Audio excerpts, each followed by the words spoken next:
उदाहरण 19, केंद्र ए से प्रारंभ करते हुए बारी बारी से केंद्रों ए और बी को लेते हुए त्रिज्याओं 0.5 सेंटीमीटर, 1.0 सेंटीमीटर, 1.5 सेंटीमीटर, 2.0 सेंटीमीटर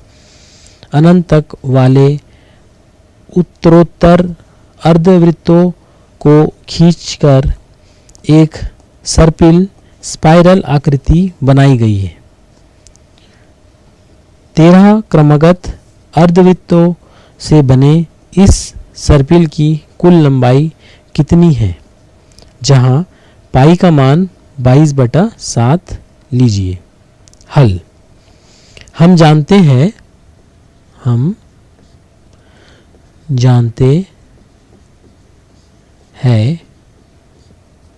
कि r त्रिज्या वाले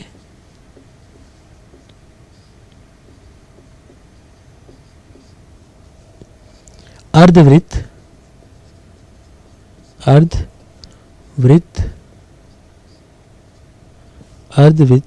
की लंबाई पाई r होती है।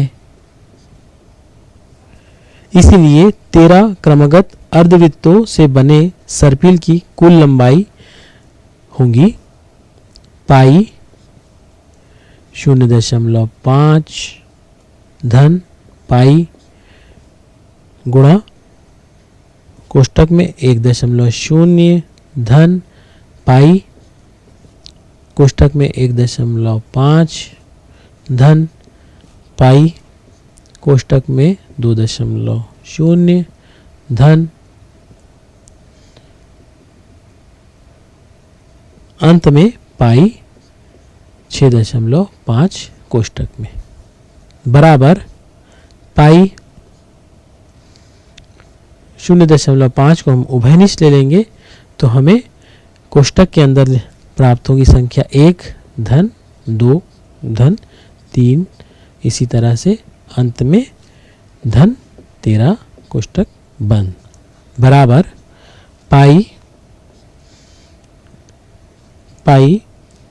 गुणा 0.5 कोष्टक बंद। और हम जानते हैं कि चूंकि 1 धन 2 धन 3 धन अंत में 13 एक समांतर श्रेणी है जिसका प्रथम पद 1 है, सर्व अंतर जो है वह भी 1 है और पदों की कुल संख्या 13 है। और n पदों का योगफल हम जानते हैं n/2 कोष्टक में 2a धन n ऋण 1 गुणा d कोष्टक बंद। यह सूत्र में हम यह सूत्र को यहाँ पे हम प्रयोग करेंगे तो n हमारे पास 13 है बटा 2 सर्पाकार कोष्टक में 2 a का मान 1 है धन n का मान है 13 ऋण 1 कोष्टक बंद गुणा d का मान हमारा सर्वांतर 2 में से 1 गया तो 1 प्राप्त होता है। ये सर्पाकार कोष्टक बंद बड़ा कोष्टक बंद बराबर पाई कोष्टक में 0.5 कोष्टक बंद और 13/2 और उसी तरह से छोटा कोष्टक में 2 एकम 2 और धन 13 में 1 को घटाया 13 में से 1 को घटाएंगे तो 12 गुणित 1 12 छोटा कोष्टक बंद और बड़ा कोष्टक बंद बराबर पाई कोष्टक में 0.5 और इसी तरह से हमारे पास प्राप्त होगा 13/2 और गुणा 12 और 2 का योग 14 छोटा कोष्टक बंद पाई और इसी तरह से कोष्टक में 0.5 कोष्टक बंद 2 को हम 14 से काटेंगे 2 एकम 2 2 सत्ते 14 और 13 सत्ते 91 जिसे हम कोष्टक के अंदर लिखेंगे बराबर पाई का मान हमें 22/7 लेना है प्रश्न अनुसार और 0.5 को हम 5/10 के रूप में लिख सकते हैं। 10 से गुणा करेंगे अंश और हर में तो ये बदले संख्या 0.5 5/10 हो जाएंगी गुणा 91 और इसका जब हम गुणा करेंगे तो हमें प्राप्त होगा 143 सेंटीमीटर। इसीलिए इस तरह क्रमागत अर्धवृत्तों से बने इस सर्पिल की कुल लंबाई 143 सेंटीमीटर है। यह इस उदाहरण का हल होगा। हमने सीखा, पहला, संख्याओं की ऐसी श्रृंखला समांतर श्रेणी कहलाती है जिसमें प्रथम पद के अतिरिक्त प्रत्येक पद अपने से ठीक पहले पद में एक निश्चित संख्या स्मॉल d जोड़कर प्राप्त होता है। इस निश्चित संख्या स्मॉल d को इस समांतर श्रेणी का सारवंतर कहते हैं। यदि प्रथम पद स्मॉल a है तो समांतर श्रेणी का व्यापक रूप है a धन d, a धन 2d,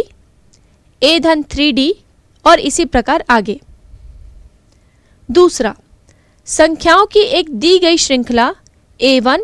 a2, a3 और इसी प्रकार आगे समांतर श्रेणी होती है यदि अंतरों a2 ऋण a1, a3 ऋण a2, a4 ऋण a3 और इसी प्रकार आगे से एक ही यानी बराबर मान प्राप्त हो, अर्थात a k धन 1 ऋण a k का मान एक ही हो, जहाँ k बराबर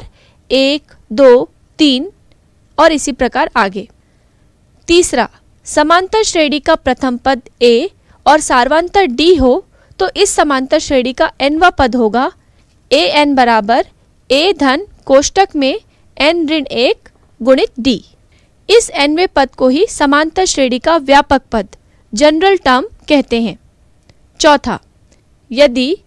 small a, capital A, small b समांतर श्रेणी में है तब कैपिटल A बराबर स्मॉल a धन स्मॉल b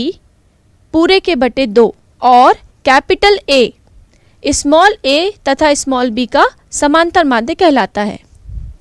दो राशियों स्मॉल a और स्मॉल b के बीच n पद capital A1, capital A2, capital A3 और इसी प्रकार कैपिटल AN इस प्रकार ले कि small a, capital A1, capital A2, capital A3